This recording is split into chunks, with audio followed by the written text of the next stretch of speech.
ఇక అందరికీ అర్థమైపోయింది, ప్రజలందరికీ చంద్రబాబు నాయుడు గారు కూటమి ప్రభుత్వం తీసుకుంటున్నటువంటి నిర్ణయం తప్పు, ప్రజలకు అన్యాయం చేస్తున్నారు, ప్రజారోగ్యాన్ని గాలి కొదిలేస్తున్నారు అని అర్థమైంది. కాబట్టి ఇది ప్రజల్లోకి విపరీతంగా ప్రజల్లో ఒక చర్చ నడుస్తుంది. కాబట్టి దీన్ని మళ్ళా ఈ యొక్క నెపం, ఈ యొక్క బురద మన మీదే చల్లాలని చెప్పేసి మనం చూసాం మొన్న రీసెంట్ టైమ్స్ లో శాఖకు సంబంధం లేనటువంటి మంత్రులు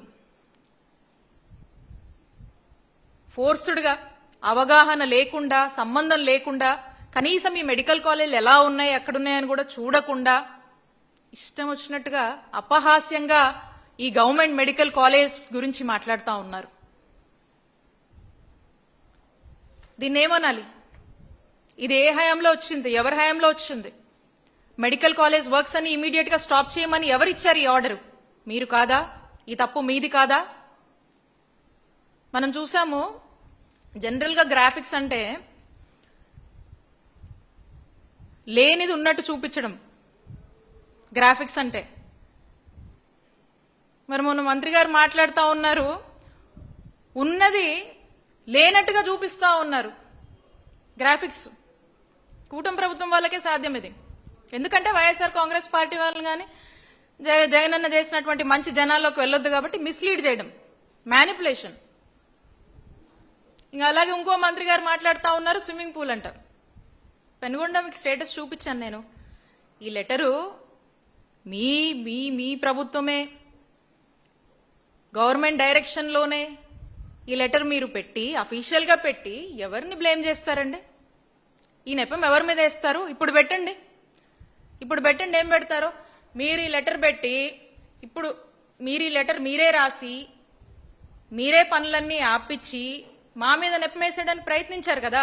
మరి ఇప్పుడు ఏం గ్రాఫిక్స్ చూపిస్తారో, ఇప్పుడు ఏం మాట్లాడతారో ప్రజల్లోకి వస్తే, ఆయా ప్రాంతాలకు వస్తే దీని గురించి మనము గ్రాఫిక్సో లేకపోతే ఇంకోటో కాదండి.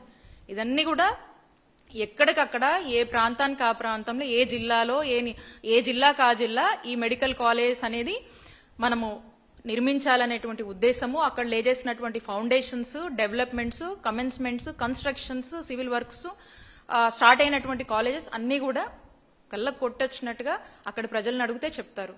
దీనికి మళ్ళా ఇంకేదేదో మాట్లాడుతూ ఉంటారు. ప్రజల్లోకి వస్తే తెలుస్తుంది, అక్కడున్న జనాన్ని అడిగితే తెలుస్తుంది.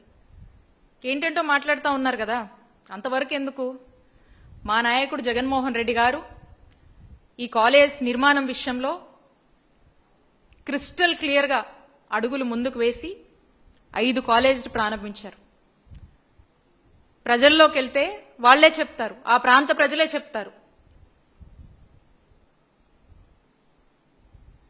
మేము అడుగుతా ఉన్నాము, ఒకసారి చంద్రబాబు నాయుడు గారు 14 సంవత్సరాలు ముఖ్యమంత్రిగా చేశారు ఎర్లియర్, ఇప్పుడు కూడా వారే ముఖ్యమంత్రిగా ఉన్నారు.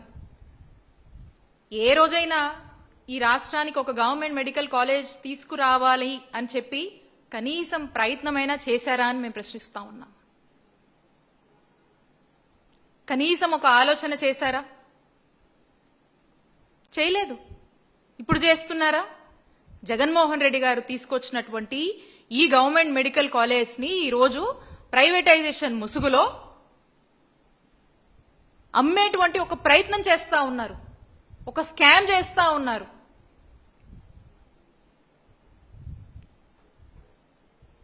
ఇంత మాత్రం కూడా చిత్తశుద్ధి లేకుండా మేం తీసుకొచ్చినటువంటి ఈ ఎస్టాబ్లిష్మెంట్స్ నే ఎందుకు ప్రజలకు దూరం చేస్తున్నారు? ఇది తప్పు. ఖచ్చితంగా దీని మీద అవసరమైన ఎన్ని పోరాటాలైనా, దేనికైనా కూడా వైఎస్ఆర్ కాంగ్రెస్ పార్టీ ప్రజల పక్షాన మీరు తీసుకోబోతున్నటువంటి ఈ నిర్ణయం తప్పు అని చెప్పి మేము ఎంతవరకైనా పోరాడడానికి సిద్ధంగా ఉన్నాము. ప్రజల పక్షాన ఈ విషయంలో మేము పోరాడుతూనే ఉంటామని తెలియజేస్తున్నాను. అలాగే అనదర్,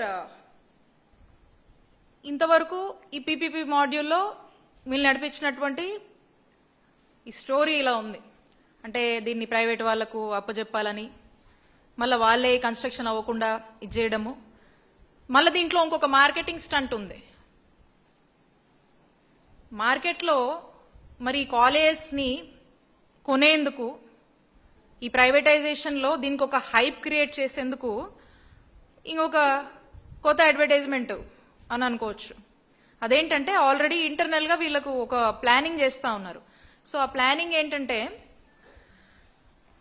ఈ దాని మీద ఫీజ్ స్ట్రక్చర్కి సంబంధించి జగనన్న హయాంలో జీవో నంబర్ 108 మనం తీసుకొచ్చింది. ఈ జీవో నంబర్ 108లో మనం క్లియర్గా ఆ రోజు తీసుకొచ్చినటువంటి ఫీ స్ట్రక్చర్ కానీ ప్యాటర్న్ కానీ క్లియర్గా ఈ జీవోలో ఉంటుంది.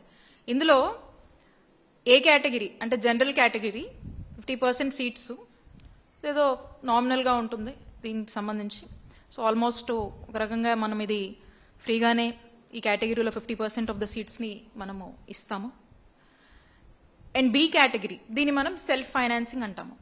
ఈ సెల్ఫ్ ఫైనాన్స్కి సంబంధించి మనం ఒక అన్ని ఉద్దేశించి ఇన్ ఆల్ క్రైటీరియాస్ మనం స్టడీ చేసుకొని మన వాళ్ళకు ఈ బి కేటగిరీలో సెల్ఫ్ ఫైనాన్సింగ్ మెథడ్ని తీసుకొచ్చి 12 లక్షల ఫీజు దీనికి మనము ఫిక్స్ చేయడం జరిగింది.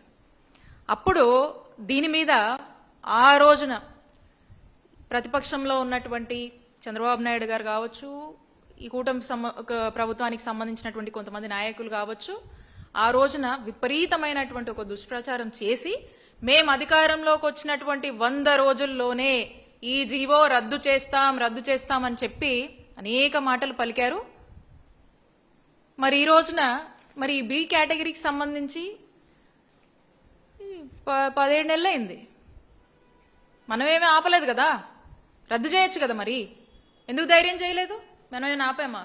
మనమేం ఆపలేదే. 100 రోజులు అయిపోయిందే.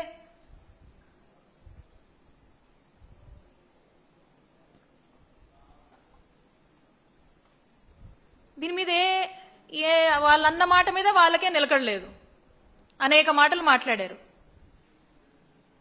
ఇది ఈ బి కేటగిరీ మనము ఈ సెల్ఫ్ ఫైనాన్సింగ్ మనం ఎందుకు తెచ్చామంటే, ఏ కాలేజ్ అయినా మనం కన్స్ట్రక్ట్ చేసి ఒక వరల్డ్ క్లాస్ ఫెసిలిటీస్తో అక్కడ ఎడ్యుకేషన్ ప్రొవైడ్ చేసి ఒక వరల్డ్ క్లాస్ ఇన్ఫ్రాస్ట్రక్చర్ని మనం అక్కడ క్రియేట్ చేసినప్పుడు ఒక క్రియేట్ చేయడమే కాదు, దాని యొక్క సెల్ఫ్ సస్టైనబిలిటీ, ఆ కాలేజ్ తనంతట తాను అవంతట అవి ఆ ఫెసిలిటీస్ నడవాలి, వేరే వాటి మీద డిపెండెన్సీ అవసరం లేదు. ఇంకొక ఏ కారణం వల్ల అయినా కూడా ఆ కాలేజ్ ఫంక్షనింగ్ అనేది అంతరాయం కలగకూడదు అనేటువంటి ఉద్దేశంతో అన్ని ఆలోచించి అందరికీ వయబుల్గా ఉండేటువంటి ఆలోచనతోనే ఆ రోజు ఈ బై కేటగిరీ సెల్ఫ్ ఫైనాన్సింగ్ మాడ్యూల్ని మనం తీసుకొచ్చి ఈ 12 లక్షల ఫీ అనేది మనం ప్లాన్ చేయడం జరిగింది.